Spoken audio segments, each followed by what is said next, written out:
Welcome to Harbor Spaces, where refuge meets community. Harbor Spaces is more than just a name.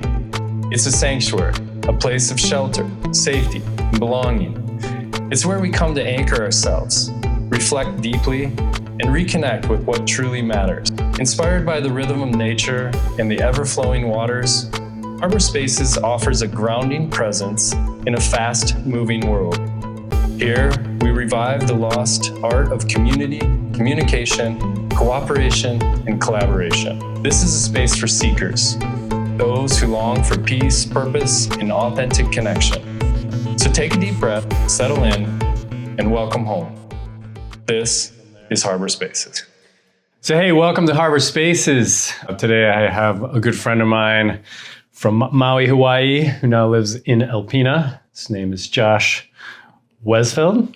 Yeah. Josh Weisfeld. Thanks, Eric. Yeah, man. Thanks for being here. It's really cool to have you here in Alpena. You bring a nice vibe with you, and I appreciate that. And you have quite the story to tell.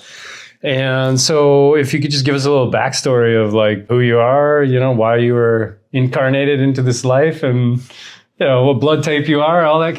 What is who you are, and we'll take it from there. Yeah. My name's Joshua Weiss. I was born and raised in Maui, Hawaii. Pretty much spent majority of my life there. Spent a bunch of time traveling, doing downhill skateboarding. Started working with composites at that time. That was probably in 2008. My wife and I moved here from Lahaina, Hawaii, where we lived for the last 7 or 8 years. It's where we met, fell in love. Who's your wife? My wife's Emily Skiba. She's the daughter of Marty and Beth Skiba. She's originally from Alpena. We decided to move here after, unfortunately, we were in the Lahaina fire. And my workshop where I built custom surfboards. Sorry, I guess I should have said that. I'm a custom surfboard builder.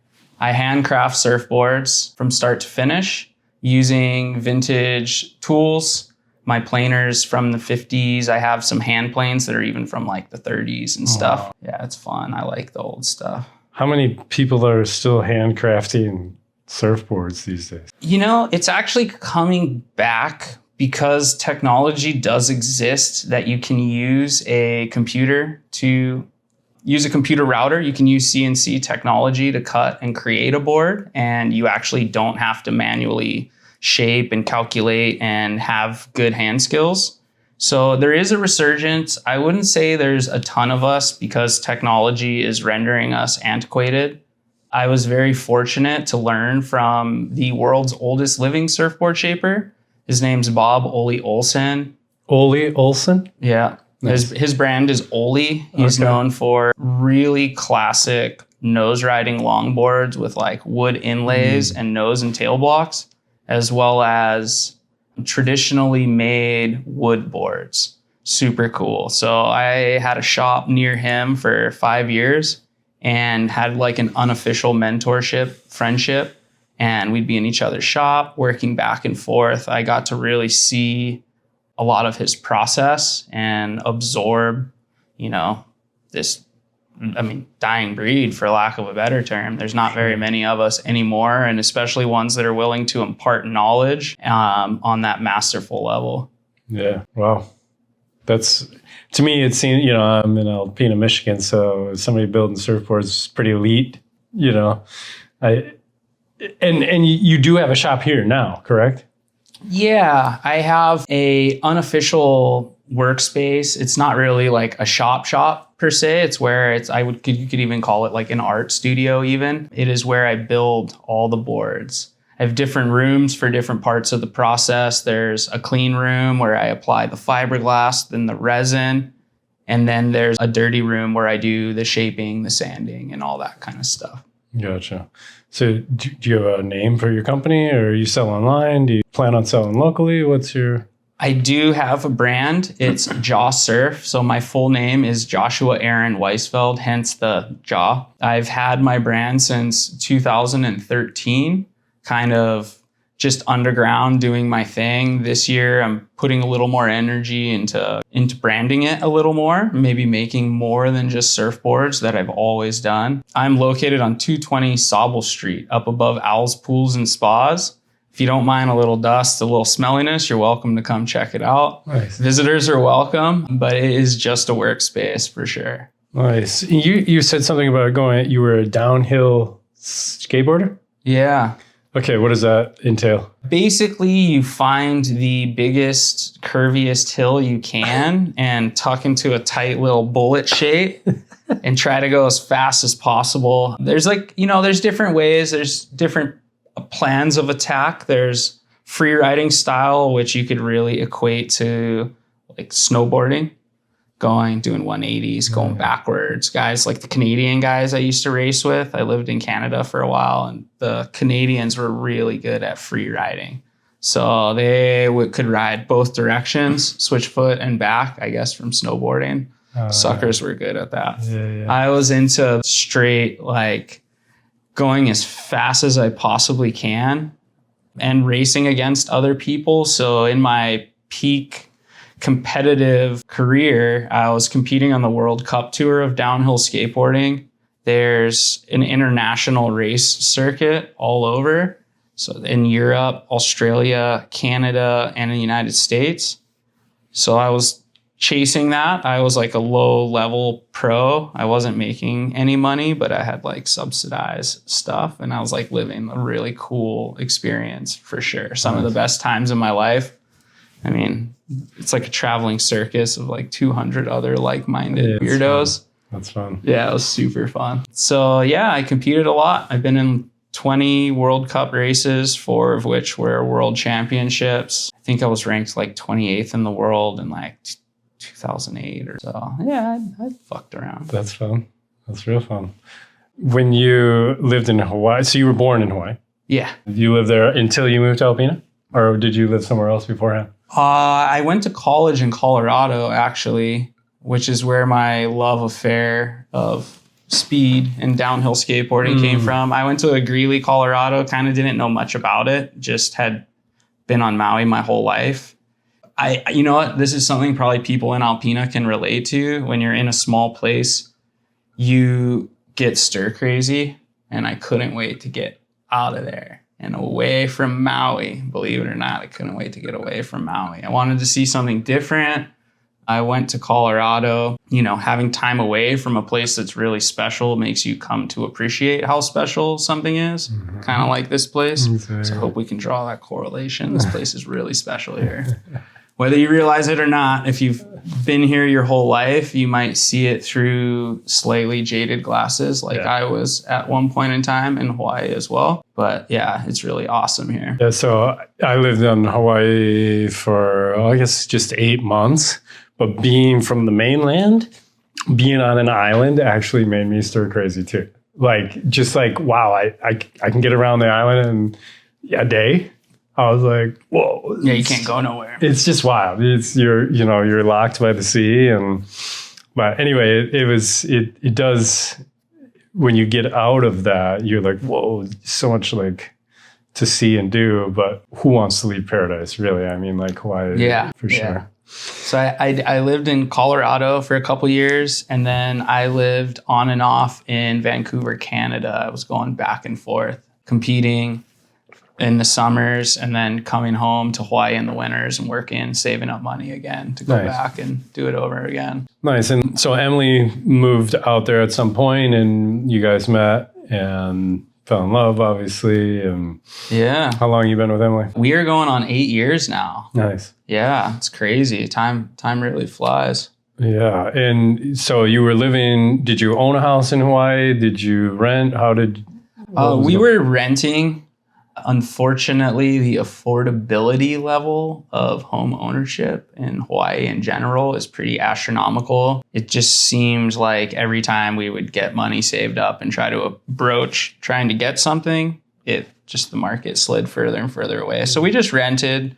We were really lucky. We were right in the pocket in Lahaina, across from a beach called Shark Pit, probably one of the best waves on the island, and had an affordable place. a little yard, a standalone place. I mean, for renting in Hawaii, in Lahaina, it was pretty much as good as it got. And then the fire swept through.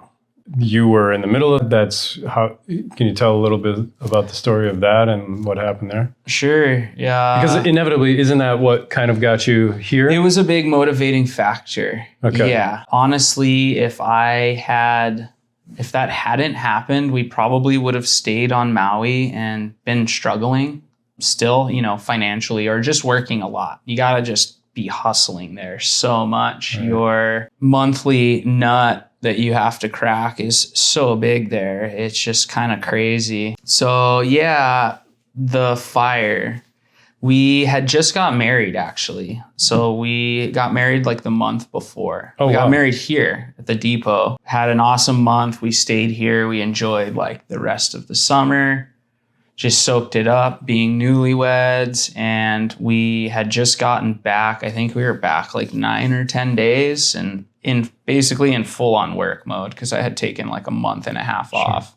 So it was like, and I'm not like, I needed the money. I had to get back to work, So it was like game on, crushing out work, just kind of both of us, our heads down, doing the thing. And then we had that. It was actually a hurricane warning, and that's what's happened prior. So the offshore hurricane, brought really, really strong winds.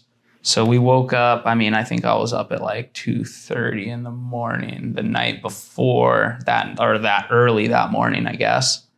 Winds were just ravaging everything. You could hear it just whipping. We had like outdoor sunshade cloths and stuff.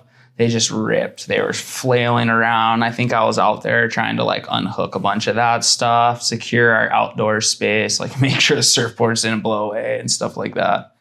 And then sunrise came and we lost power, I think at like 5 a.m. So we woke up without power. None of the stuff was really working. Internet was like real sparse. Phones weren't working really. And the winds were just nuclear. I think that's like the biggest thing people can't really wrap their head around is, people wonder how that could happen. And when a place is so dry and you have a spark and you have winds like that, it just fuels it like you couldn't believe. And the winds were straight up like 60 miles an hour, sustained. I think they were gusting 80 to 100 miles an hour. So in Hawaii, a lot of the roofs are just like tin roof. The construction, you would not like single wall houses. They're old plantation houses. So they're not hardy, I guess is what I'm trying to say. And the roof of our neighbor, there's 4 houses in a row. All of us, there was people in front of us, and then 2 more people behind us that they accessed from the other street. Their roof was coming off. Those 4x8 sheets were peeling it back like a burrito. It was just rolling it, and then the pieces would break loose. These 4x8 sheets were flying. Poor guy up there, his roof ended up opening up, full on, which it all ended up burning anyways. But before that, his roof went. Trees were down everywhere. It was pretty crazy.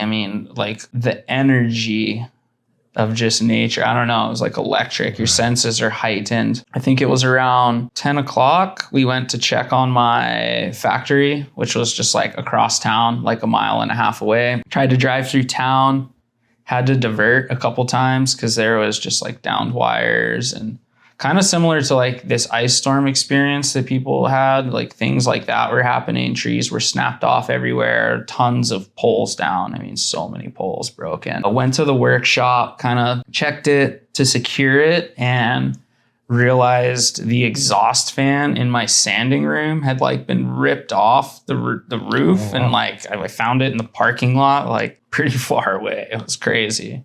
So we secured that space, secured it, ghetto, put a board up for the day. And like looking back, I probably should have grabbed some of like my tools or like the classic boards that were worth like insane amounts of money. Believe it or not, some surfboards are worth a lot of money, especially if they're like classic vintage boards in good condition, which I had a bunch of. But it's just stuff. Ultimately, it's just stuff. Yep. And so, yeah, that was the last I saw I saw the shop. I had a really cool 2,000 square foot factory with a showroom. I had plastered it with my stepdad and like trimmed it all out with bamboo we picked from the forest, like full hippy dippy shit. It was really cool. Wow. It was a nice space. A couple like skylights in there. So we went home and kind of spent the day just doing damage control, like cleaning up all the downed branches, all kinds of stuff. And then about noon, we could see smoke, really thick black smoke coming from town. Then you could hear sirens. Where we were at is kind of at the edge of leaving Lahaina. So we weren't right in the middle. We're on the edge looking kind of into it. And all of a sudden, you know, lots of cars started coming by and it started getting kind of jammed up, and a lady pulled into our driveway, or our neighbor's driveway in front, because we're all out on the main road. And it was an elderly lady, and she was just fully frantic, you know, said the old folks home was on fire, was like asking us for water, was just like so thirsty, so panicked. So as time went on, traffic got thicker. Our neighbors left. We kind of hung pretty late, actually. Emily and I did, and went to, you know, the whole time kind of checking it out. We went and like viewed it. We could see the fire was getting closer and closer. It was making its way through the hills, and it's just Maui and Lahaina specifically is on the west side. It's the driest side of the island. It was just so hot. And in my lifetime, I've seen it go from being a very green, lush island, basically year round, to being like very brown, dry tinderbox most of the year. Oh, wow. So dry. I mean, the environmental changes are just undeniable. I mean, on top of seeing like beaches disappear. Even in my 5 years of it was only 4 years on Front Street, we'd go to Shark Pit, that beach, every day. And we watched that beach just get smaller and smaller and smaller and creep up. And it's, I mean, if you guys believe in sea level rise or climate change or not, I'm a believer because I've lived it. 38 years of watching it, you know? And unfortunately, that was a big environmental disaster, you know, an environmental change that fueled that disaster. We ended up piecing out, I think, around 6:30, and the fire was pretty close, had taken most of the town. And we did one last look to check it out. Actually, when we went to walk, there was an elderly lady who was kind of lost in front of her house and, you know, was saying, I don't know how I'm going to get out of here. And we said we would swing through and see if we could get her. And we went to drive that way, and that whole street was on fire already. Like, couldn't even turn up the road if you wanted to. Wow. Like, the left side of the road was on fire, and it was so blazing hot. And the wind was blowing so hard that it was pushing the heat so far away. So I was like watching things not on fire. Like, the fire would be on one side of the street, the wind's blowing across, and like dry trees are just spontaneously combusting on the other side. And like you could hear explosions the whole time. We could hear explosions, which I thought were transformers at first, but looking back, I think there were probably cars blowing up and gas tanks and stuff, because there was a lot. It sounded like machine gun fire at one point. It was pretty wild. When we, you know, kind of realized we couldn't grab that lady, we swung back to the house. And at first we had loaded up our vehicle thinking, hey, like we're going to be like in the van for a couple days or something and we'll go back. And then it was pretty apparent at that time that more than likely everything was going to burn. So we like doubled back to the house. We took Emily's car and my car and a few things, grabbed a few more things. Thank gosh, Emily got all our documents and stuff like that. And like, just basically a little more than the clothes on our backs. We got our rabbits. That's the thing that's most important. Your family, your people, you know, your pets. Our neighbors came out, and there was actually a Ukrainian family that lived right next to us, and actually a place we used to live in before we moved into our spot. And it was a mom and a grandma and her son, and they barely spoke English, and they were still there. They had no car, no, like, probably realized things were going down, but didn't know like how bad everything was. So like I shouted up to them they were on the second story, hey, like, you got 10 minutes, like, get whatever you can. You need to come with us because it's not safe to stay. We loaded all them up. We jammed out of there basically like right at sundown. Sun's going down, so it's getting dark. Winds are just mobbing. It's a really long story. It's pretty intense. Yeah, it was a long day. It's like still kind of, it was going. So what people don't realize too, there were 4 fires on Maui that day. There was Lahaina, there was Kihei, and then there were 2 in Kula, 1 in Olinda and 1 up. So there was like a huge spread. I mean, people who don't know, they were on various parts of the island. So we kind of regroup at this beach park just at the edge of town, and there's tons of everybody, tons of people are there. Everybody's just trying to figure out like, what the fuck?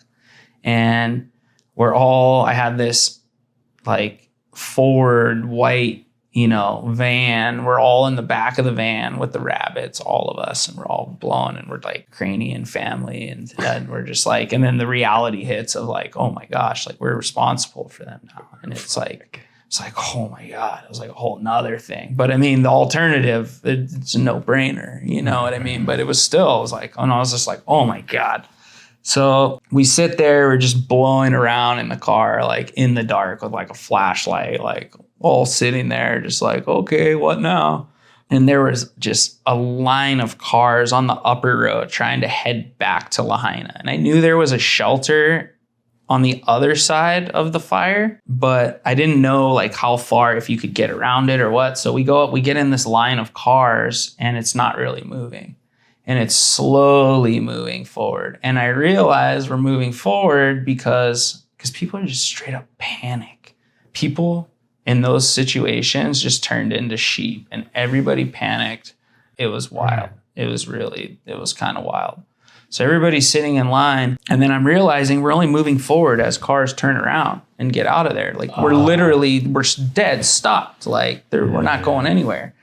So meanwhile, we're in 2 separate cars. So I get out of my car in the gridlock on the highway. I'm like shouting through the crack in the window to Emily. And I'm like trying to listen back and like figure out what we should do. And I'm just like, obviously quite stressed because it was a pretty crazy day and been up since like 2 a.m. at this point. So we decided we were going to head to the other side, and we didn't know about the other fires yet because we had no cell service, no nothing. So like, we decided we're going to leave the west side. We're going to head to Kihei, to my buddy's place in North Kihei. As we head over there, then all of a sudden we get cell service. Phone just starts lighting up with notifications. I'm like flipping through like social media, just like seeing all these historic structures that are burnt, like one after another. And I'm just like, no way, like tripping out on the whole thing. And we get to Kihei. I can't get a hold of my buddy, which was, it was funny. So the whole time it was just all this crazy day. We drive there anyway, and he's not there. But doors open and stuff. Small place, small, especially for all of us. Meanwhile, I'm looking up the hill. There's another stinking fire, dude. Like smoke, you can see it blazing. It's like headed right towards us. So we're like, okay, I can't really stay here. I mean, my buddy Heath's not here anyways. So we were going to head up to my mom's place. My mom and stepdad, they're up in Kula, but they didn't have power, but at least they had a place. So we drive all the way. So for reference, guys, we drove from one side of the island way down to the other. Realized we couldn't stay. Then we were going to drive all the way back and pretty far, like some serious distance to trek again. We go up there and there's 2 fires, one below them, one above them. We get settled, get those families set up, little kids like laying down. We're all just like fully whooped, so tired, ragged, run ragged. It's like 10:30 at night now. We all lay down, and then you could see the orange glow. And I go up and I look from their 2nd story window, and I can see flames again, like not far away. I'm just like, are you kidding me? So I wake everybody up. I feel terrible, and at this point I'm like cautious, but I don't think I was. There was there was a huge fire right there. So we load everybody back in and we start heading towards like the public shelter that they set up in Pukalani, which all of these places probably none of you guys will know, but another town. We've been putting out on social media, you know, or somebody, one of our friends reached out to Emily and said, hey, like come to Haiku. This is like the rainforest area. It's actually really close to where I grew up. They said, come out to Haiku. It's safe out here. We got plenty of space. Come out. So we drove all the way out there. I think we got there at like midnight and we were finally like safe. Set the family up in their little guest room. They had a broken down like Euro van that was still like nice. Emily and I stayed in the van and the rabbits were like living in my van for 3 days or whatever. Yeah, that was our experience pretty much. Wow.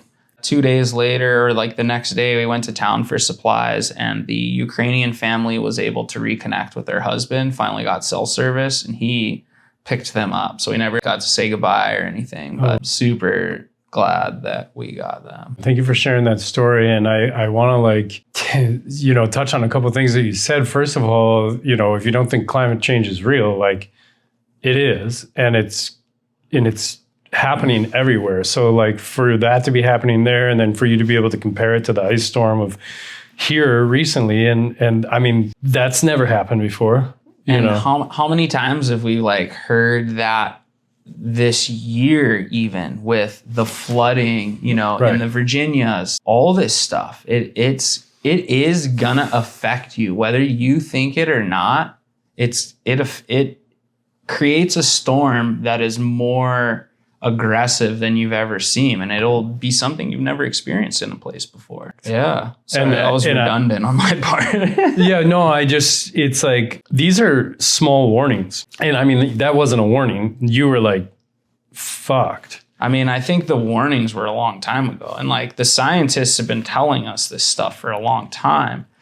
I think people, you know, obviously the people with money don't want us to change, you know, maybe they financially benefit off this. I don't know. Maybe they don't. I don't know. But it seems though that like it's time to like be prepared for anything, right? Like not that you could prepare for an entire city to burn down and be ready for that, but at least, you know, we definitely weren't ready for an ice storm. I just think that like in this time, it is time to start thinking that we need to work more as a smaller community and like kind of be there for each other. Like the story of taking care of the Ukrainian family. Like, you know, there was a lot that happened in the ice storm here that people weren't doing their part to like check on their neighbors and stuff. And in fact, we had to like start sending the fire department around to check on the humans. And it's like, guys, we're not separate from each other, from the planet, from anything. You know, we're all connected, and we have to recognize the fact that we are the planet, we're part of it,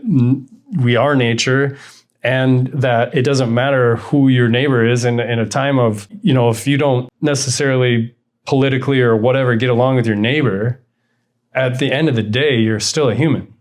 Yeah, and we're all part of this community. And I mean, if you're, you know, patriotic and you're an American and you appreciate being an American, you should appreciate the fact that your neighbor can have a difference in opinion than you. And that's okay. You guys don't have to see eye to eye, but the fact that we're allowed to have that freedom, that voice, that's important, man, whether you agree with them or not. Yeah, I mean, would we all want to be the same? It would be like a horrible place to live. Yeah. I don't know. I wouldn't choose anybody to be another me. Yeah. You know what I mean? There's enough of me. I wouldn't inflict that on anybody else. So, I mean, really, it's kind of thank you for the story. Thank you for relating it to like what's going on. Thank you for bringing up, you know, our global awareness of what's happening on our planet, because I think that that's, you know, key to what's happening. In fact, that's why I'm still here in my hometown. I care a lot about it. I care that we kind of look out for each other, you know? And so you moving here to Alpena, you know, what have you found that you like about it, you dislike about it? Give me your insight on your new space here? Well, one of the biggest things that you were touching on is the community. You know, I think Alpena has an amazing community, an amazing sense of community. You know, from what I've experienced, people do try to help each other out. They are pretty connected, you know, and in Hawaii, especially post fire, it was amazing how the community came together to help each other. And that was how we were able to get through such tough times, is through that togetherness of community. And I see a lot of that here. I think it's really cool. To be honest, Alpena reminds me a lot of Maui when I grew up.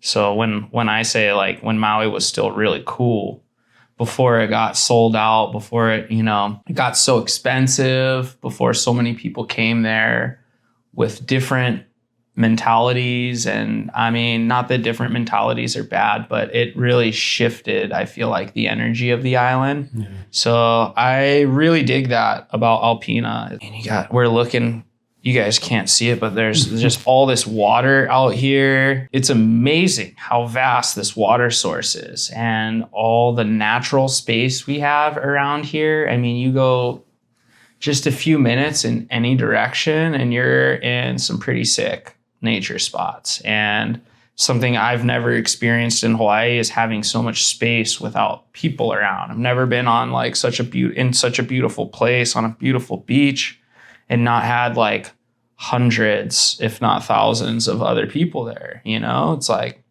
yeah, and you're looking out here and you see what, a couple cars? I mean, I see some seagulls and like a barbecue pit and a bench and some trees. I don't see too much out there. I don't even see any boats out there, you know, which is crazy that people don't utilize this water more. So maybe there's a small warning in what you just said about it feels here like it was in Maui when it was cool. And this is something that I've been like sort of adamant about expressing to everyone around me is, do you realize how special of a place you live? And do you know how on the radar we are to developers, to downstaters, to, you know, the nation in general? You have this much fresh water, you have this much space, it's still affordable. You know, there's a slight warning in what you said right there. It's like, I mean, there absolutely is. And I mean, it seems like prices of things, you know, property wise are already increasing pretty quick. And I think it hasn't even really started yet. Right. It's something to be aware of because it's hard to undo what gets done. So I think it's wise to, you know, places do need to grow and progress, but maybe be conscientious on what direction you go with. I mean, Hawaii is a complete tourist-based economy. They are pretty heavily reliant on that. So most people work in that industry and wages do not keep up with cost of life there, which is why you had people living in, you know, 3 generations of multiple families. You know, some Pacific Islander families, some Filipino families will be living with 10, 12, maybe even 20 people under one house and splitting rooms and, I mean, really tight quarters. And they just don't, you know, that's kind of how you have to live there if you want to be there, because you can't afford to have your own place. It's just too expensive.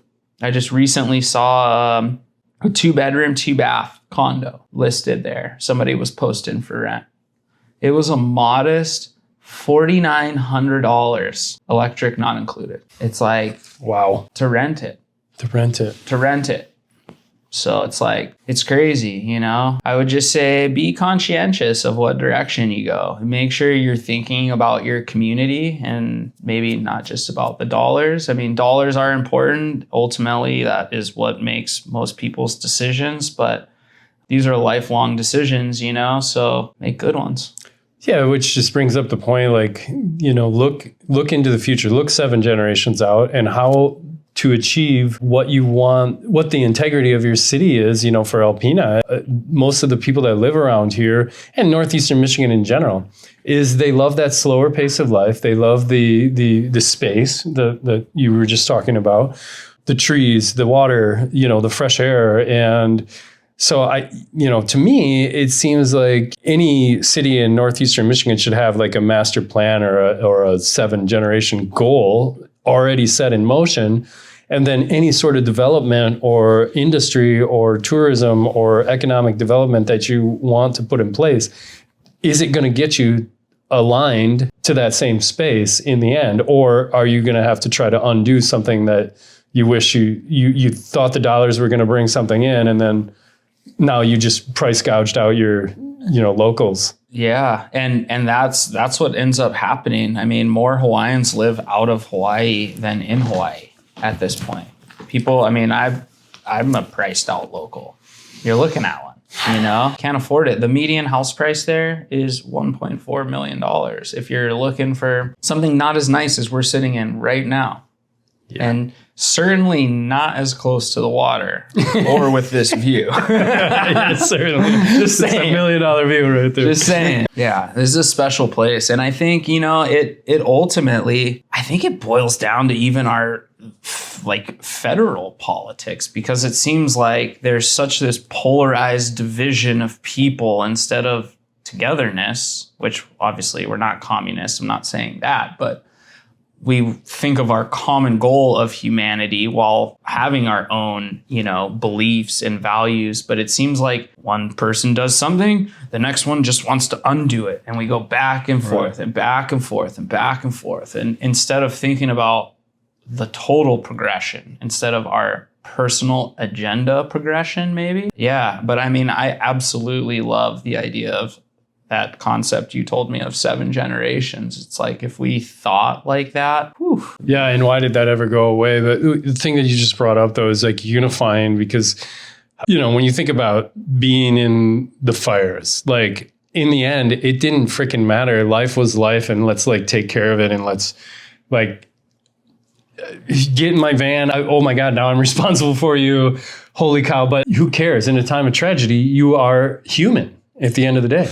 And you wouldn't take it back at all. Was it stressful bringing them with us? Did it add a ton of stress between my wife and I? Absolutely. Sure. Absolutely.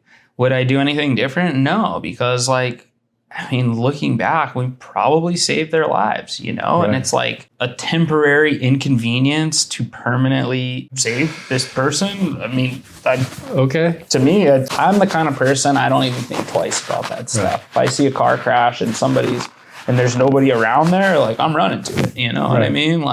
People are people, man. And we are all the same. We are all reliant on each other. We are all reliant on this planet.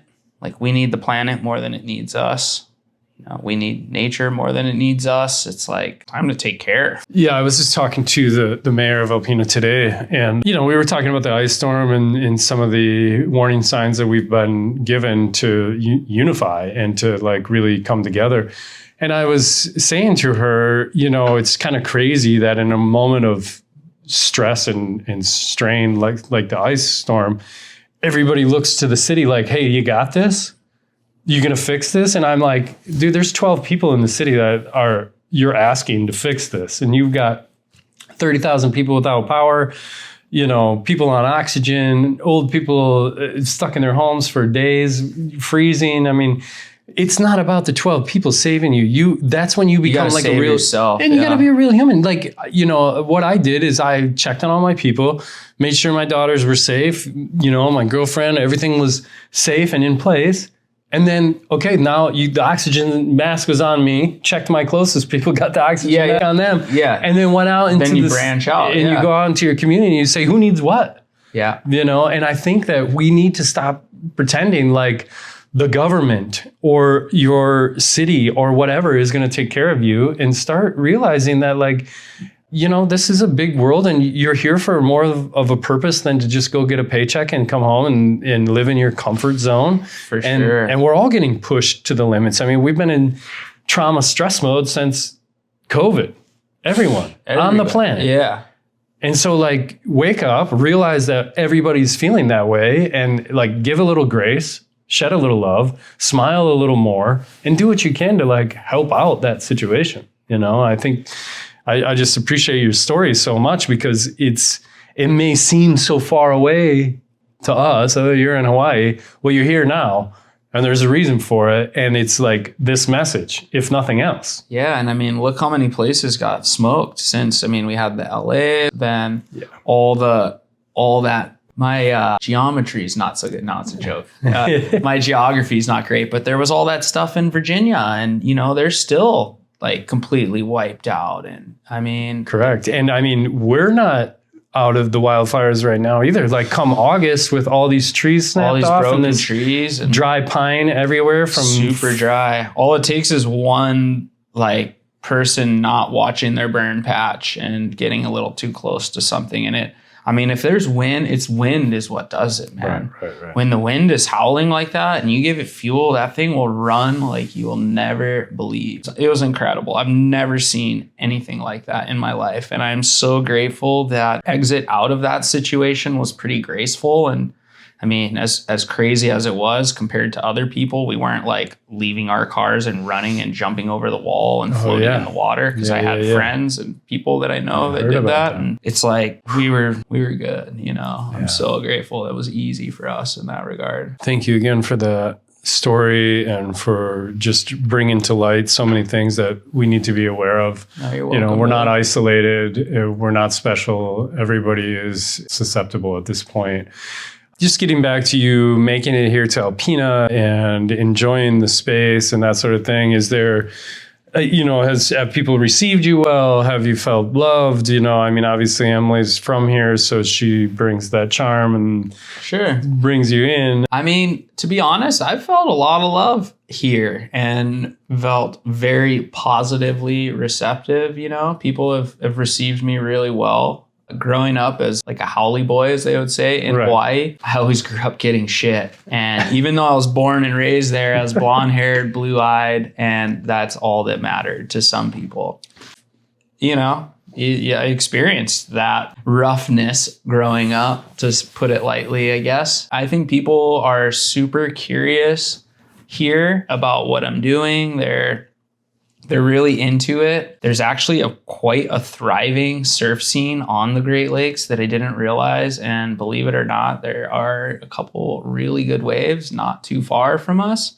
Thunder Bay as a whole isn't particularly great just due to the bottom topography of the water. It's a little too shallow for too long. We're looking for deep water, aggressively switching to shallow quickly. It's what produces some of the biggest, strongest waves. I mean, in conjunction with a big storm.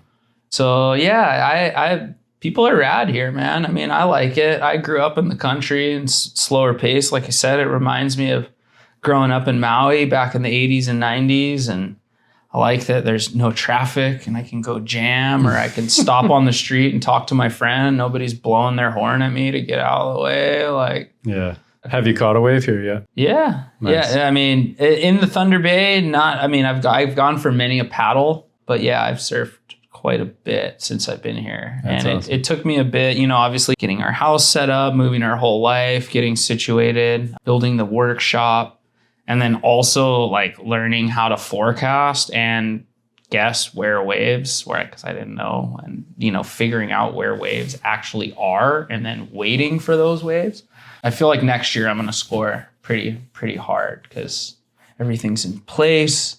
Got a little more knowledge on when and where to look. Yeah, it's going to be go time. Yeah, recently you had a baby, correct? Yeah. Charmer you brought into this planet for us? Yeah. Emily and I had a little boy named Bodhi. It was a big motivating factor of us moving to Alpena as well. Just thought it'd be a great place to raise a family, which is ironically the reason my family moved to Hawaii. So we made it one round and we're back. So he's the apple of my eye. He's 6.5 months old. Super the coolest little dude. Yeah, I can vouch for that. He's got, Eric's met him. He knows. He's got a ton of little cousins here, which if in Hawaii, we would not have had that experience for him, which I did not have that experience. So I'm super excited for him to have like a lot of close family nearby and get that experience growing up and, get him out in nature. He'll be out there surfing too. It'll be a little longer than if we were in Hawaii because I don't think they make wetsuits until like you're about 2 years old. But So is the future looking like you'll stick around here for some time? Yeah, no, I honestly really, really enjoy it here. I don't see us moving back to Maui anytime soon. People kind of ask me that's a lot. And I had my time there and I feel like it changed so much that I'm ready to experience something new. And Alpena really is that cool and that special that we are remote. For me, a big draw of it is kind of, I almost feel like frontiering with some of the surf stuff over here. There's probably waves that have never been surfed. And like, well, that's exciting for you in general. I mean, you're a thrill seeker. So find somewhere that's the surfer's dream, is to find like the killer wave that nobody's ever ridden before. So there's plenty of them around here, I think. I mean, it's cold. You got to be one of the crazies to go get her, but... Yeah, I jump in the lake every once in a while. I know. You do it with no suit on. So, yeah, exponentially crazier without the suit. Well, thank you for the praise of this community. You know, have you found some challenges? Yeah, we're in the fucking boonies up here, yo. I guess I didn't realize, as a like very specialized craftsman, the raw materials that I require, I took for granted. There used to be a big store in Maui. I could roll in and get all my surfboard supplies, everything I needed. Having to get everything shipped in now, and is proving to be costly and time consuming. But, you know, I'm actively working through those hurdles. That's basically my only gripe for up here, man. You know, and you know, maybe you could get the flights a little more lined up so I could make my connection in Detroit and don't have to stay anytime I want to leave. But nah, I love it here. Yeah, I hear it. Would there be any things that you could foresee that Alpena could start to adopt in our 7-year or our 7-generation view for a vision for Alpena? Is there, you know, anything that you could bring to the table in regards to that? Yeah, I think, you know, me growing up around the water, I feel like I've always been very connected to water, and it would be cool to get people more connected with the water, because if they were, they would maybe care about it a little bit more. I feel like our water quality isn't the greatest in here necessarily. Yeah. And we do have a river and we are in a bay. So a big part of it is that. But, you know, creating like an environmental awareness of that stuff. And I think having people utilizing the resource creates more public awareness towards all of that. I know you and I've taken apart a little bit, but you were really going hard with was removing all of the old tree debris out of the water. And I don't know if I'm sure you guys know I'm new here, so I know a little bit about it, but I love history, so I always learn about that kind of stuff. They used to send logs down the river. It's a total logging town, right? So those logs were rubbing together. All that bark got deposited in the river over those, you know, years or decades or however long they were doing that. So we constantly have that stuff flowing out into the lake, and it's basically broken down as far as nature can take it. So it's tree bark, it's little pieces. It's like it can't really break down any further. And like nature on its own is an amazing healer. I feel like it heals itself. Anything that it does, it can heal. But when human intervention takes over, sometimes it can only go so far, and then it takes a really long time to get rid of some of the stuff. So in my eyes, the tree debris is a man-made thing. We sent trees down there, you know, they abraded, all that stuff got on the bottom of the water, and now it's broken down as far as we can. So Jeff made this observation and kind of noticed that that's what it was. And Eric, myself, a few other people, mostly Eric and Jeff, honestly, loaded up like, I think it was 55,000 pounds by the end of the haul. It was something like that. Yeah. 55,000 pounds. And we're talking just a couple. I mean, we're the youngest two right here. There was just a bunch of old dudes in a truck and a trailer and some shovels and a rake. Yeah, we're talking Jeff Welsh, who's like in his 70s. Yeah.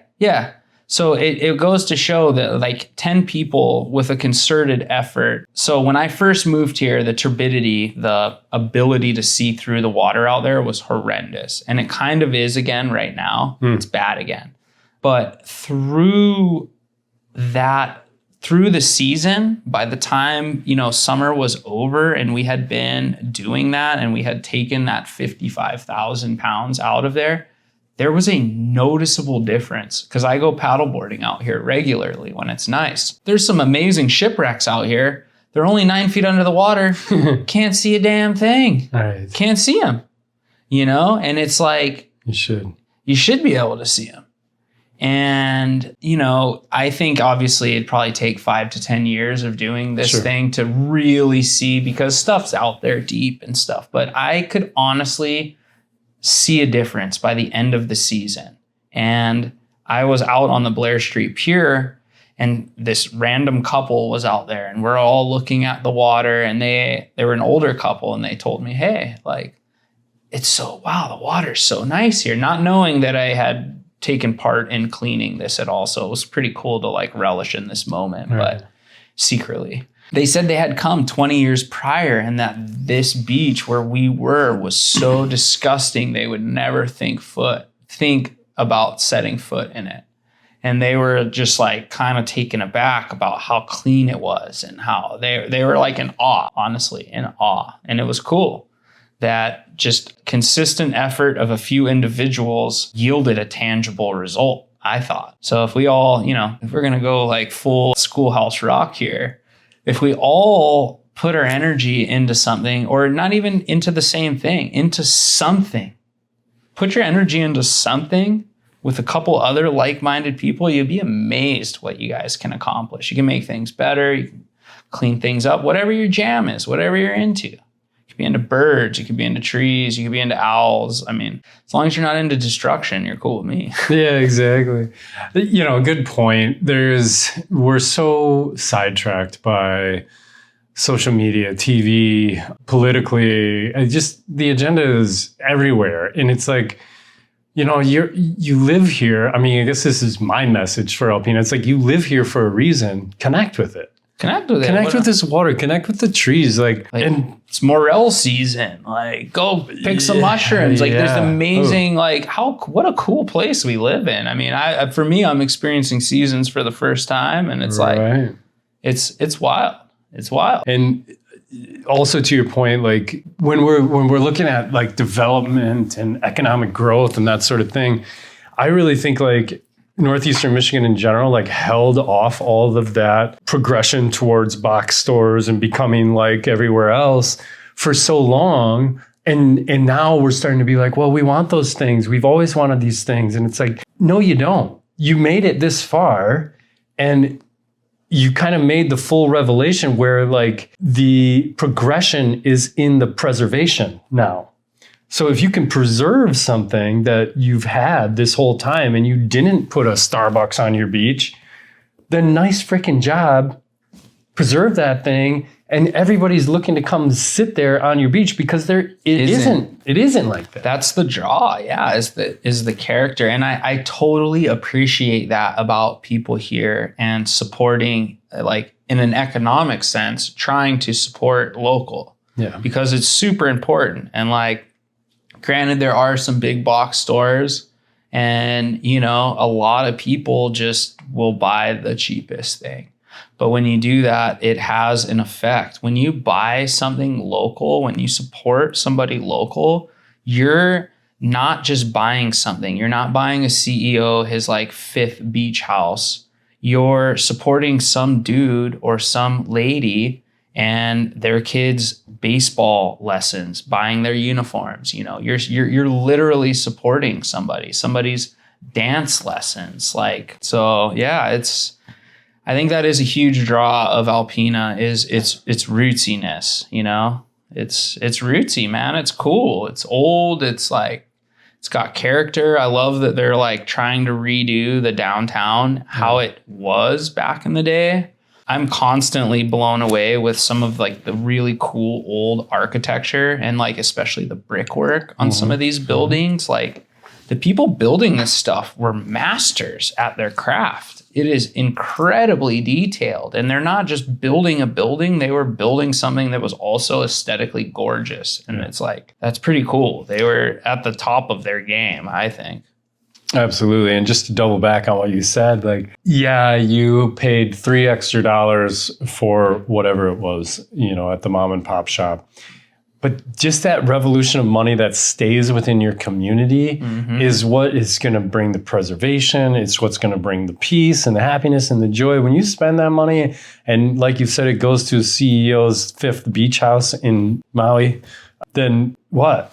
Then it's you saved $3, and For what? none of that took care of little Eddie's baseball practice. Yeah. And like now they're like going to the box store and asking for donations to buy the freaking jerseys for them, and it shouldn't even have had been that way to begin with. Yeah. The parents would have been able to handle that. I mean, the people is what make the place. I think that's what makes Alpena special too, is the people. And that was the big thing we found out, like in Lahaina. It's like Lahaina was cool because of the people, not only the place, but it's the characters that make this place so cool. It's fucking Pirate Tim at the coffee shop every morning waving at everybody. Like the coolest dude. Like I don't even know his story yet, but I look forward to hearing it. Like that's what makes this town special. The people and the characters. Yeah. Yeah. The yous, the me's, the everybody's, Absolutely.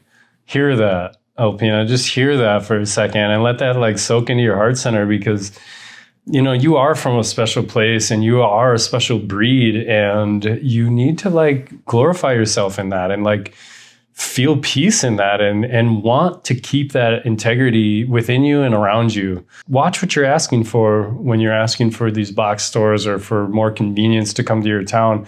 Is it really what you're looking for? Or is it more like these conversations? And is it more like checking on your neighbor? And is it more like baking a pie for that bake sale so that whatever Johnny can get his uniform, whatever it is. So just hear that for a minute, coming from somebody who's not from here and seeing us for who we really are in this space and time, and just appreciate that. So thank you for that, Josh. It means a lot to me. I gotta say, like, Michiganders as a whole, y'all are hardy, man. Like, it's a tough, like, I'm glad I'm raising my boy here, because like he's gonna be tough. And the environmental challenges alone that this place gives you, and you guys like thrive and exist here, it's insane. Like, I mean, it kind of defies logic, especially when you think like backwards, when people were living here like 150 years ago or whatever. Like, I go back to a hardy bunch, dude. Like, Michiganders are tough, dude. Yeah. And that resilience is what's made us, the kind-hearted people we are, because we almost have a sense of empathy for everybody else, because it's like, no, we've been there, And when you don't see the sun for 6 months or whatever, it could get grueling on your psyche. I mean, it's survival, and especially like back in the day, you could die in a harsh winter. I feel like if you didn't have you could die driving on the road, getting stranded up in the UP or something. Sure. You know what I mean? For sure. Yeah. Michigan is an awesome place. I love it here. Just looking out into the future a little bit for your own self, like 5-10 years down the road, anything you have that you would like to bring to the community, hopes and dreams for yourself, anything you'd like to share? Or? Man, the biggest thing I've been pushing right now is like this. I think I told you about the Scholastic program for kids to... There's a program called Gone Boarding, and it's a Scholastic program. I think it was developed in Michigan, downstate. It's all over the place. And it's something that goes into your high schools. And these kids, our kids, could be, and because I have a kid soon, and I know that in small towns and especially smaller places, change takes longer to integrate. So maybe by the time my kid's in high school, he's 6 months now, we could get this in the works. But there's a school program, man, and these kids, I'm like so blown away, especially being a professional surfboard builder and at a very high caliber of doing that. I'm impressed with what these kids are able to do. And instructors are teaching kids, they're legitimately hand shaping these things, they're laminating them, they're painting them, they're applying their graphics, They're doing all of it, and they're walking away with a board at the end of their semester. And you can do a surfboard, you can do a wake surfboard, they have skateboards, they have stand-up paddle boards, they have snowboards, they have literally programs for every type of thing. It's super cool. That's awesome. So anytime I get on an avenue like this, I'm trying to put that out there. I've already been in contact with Gone Boarding. I've tried to put them in contact with our school people as well to try and get something going. Nice. So I'd like to see that. I think that there is a lot of potential for actually bringing surfboard building to Alpena as an industry even. This is an incredibly industrious place. We're known. I say we're because I'm a Michigander now. We're known for making stuff and being really industrious. A lot of the materials are here. There's a skill set that needs to be learned. It's a very specific skill set. It can be applied to a lot of other things like woodworking and stuff like that, or auto body work. It's another parallel, or boat work too. But it'd be really cool to bring an industry here, teach people to do what I do. And I build a surfboard front to back. I do every part of the process, but traditionally that's very uncommon. That was very common in the 70s and 60s when stuff was a lot smaller and people were very specialized. You could call a person that does that a board builder versus a surfboard shaper. So the shaper just shapes. It's only one job. So in a modern day surfboard factory, it's an assembly line, like a car assembly. You'll have, if you're not having hand-shaped boards, which most places are not, you have a CNC, somebody who runs the CNC. Well, you got a guy who designs the file, somebody who runs the CNC, somebody who scrubs the blank, somebody who laminates, somebody who installs the fin plugs, who is also usually the hot coater. So then you got the sander. Sometimes there's an airbrusher in there. There's a pin liner, and there's a finish guy. So there's like eight people in there. And depending on the size of your factory, there might be multiple people in each position because they're working in shifts. So it'd be cool to bring that here. Maybe, it takes a lot. When I was learning, first day I was shadowing just somebody unofficially, like doing shaping. He stopped me like halfway through his shape and he's like, before you like this thing or whatever, he goes, you could have a doctorate by the time you learn everything. And he goes, but you're never going to get paid as much as a doctor. Just so you know. And I was like, he was there working his ass off day after day, hand shaping boards. That was Steve Morgan of HIC. So maybe not give these guys doctorates, but teach people parts of the program and get them going. Yeah, in this area, like you said, this is a trade area. We're trade. We're trade people. We're industrious, like you said. We're ambitious, and I like to think that we care about the product. Michigan in general cares about their products.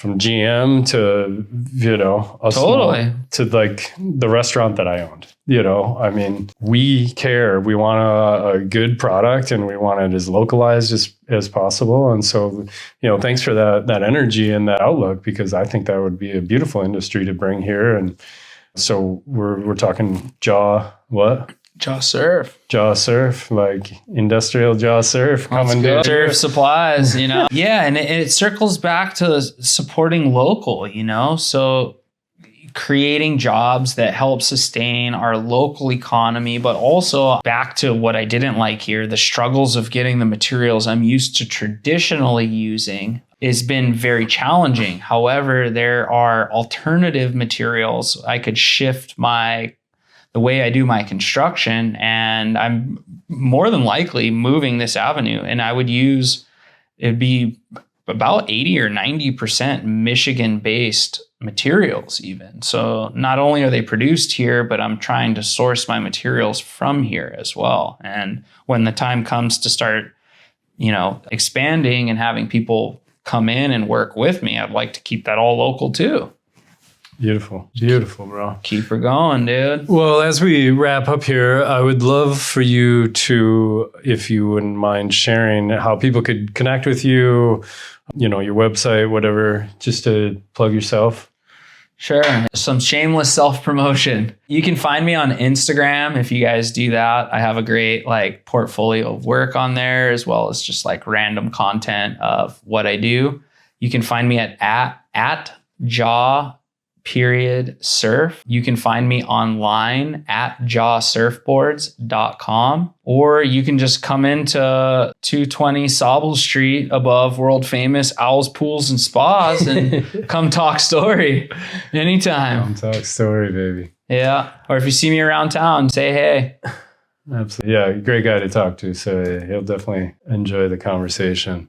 Just in a parting message, is there anything that I didn't cover that you'd like to share, or any kind of message that you'd like to give based on the circles that we made or just... I mean, just some awareness for any boaters out there. And this is something I utilize to check surf. I guess our current administration has deemed the NOAA research stuff unnecessary. So if you don't know, there's a series of buoys, wind stations, all type of scientific data that we collect on the Great Lakes that then creates the wind models, the wave models that I use to calculate or predict when surf is going to happen. It's also what boaters use to be safe. Like any fishermen out there, your mariners. I know we're a huge fishing town. This is something that's big and is going to affect all of us. And it has a relatively measly, it sounds like a lot of money. It's $4 million a year to create all this data, which then is free for all of us to utilize. This is what Windy, all of those apps that you use, this is where the data comes from. So if you like boating safely, if you like being able to predict the weather and all of that stuff accurately, that's something you might want to pay attention to. That's all I got for you.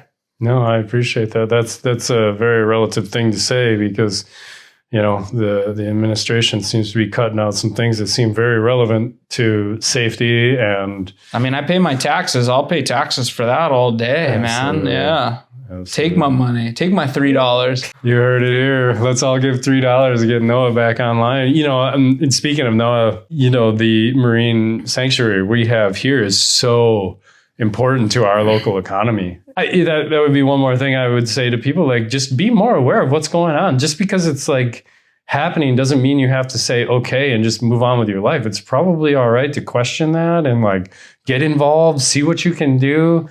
I feel like there's a culture of complacency, and sure. Especially, one thing I do find up here is because it is such a close, tight-knit community, which is amazing. And it's a good thing because you are connected to your beliefs and values, but maybe people feel like they can't voice out for fear of judgment in their community, And I think the idea that we need to embrace is that open communication. And I have friends that have vastly the opposite political views and values that I do, that I regularly get together with, because we are humans and we are both, that's what makes America great, is that he or she can have their opinion and I can have mine. And that's totally cool. And you can still sit down and have dinner together. And we can still sit down and be civilized about it, even though we are vastly different. And, we just need to agree to disagree sometimes. Absolutely. What a beautiful way to end this message. So thank you, Josh. Thank you for everybody who's listening. I think that this podcast was full of information that you should take to heart and just find a space for it within your beingness, and just keep being kind. And, diversity is actually our greatest. It's something that makes us who we are, makes us human. We get to be who we want to be. Me and Josh aren't the same. We probably agree and disagree about lots of things, but sitting here with him, I feel his love, he feels mine, and that's how we should feel about each other for for on and on. So yeah, man, treat each other nice. I know. We're all here going through the same stuff together, man. Damn straight. Peace. Till we meet again here on Harbor Spaces. Cheers.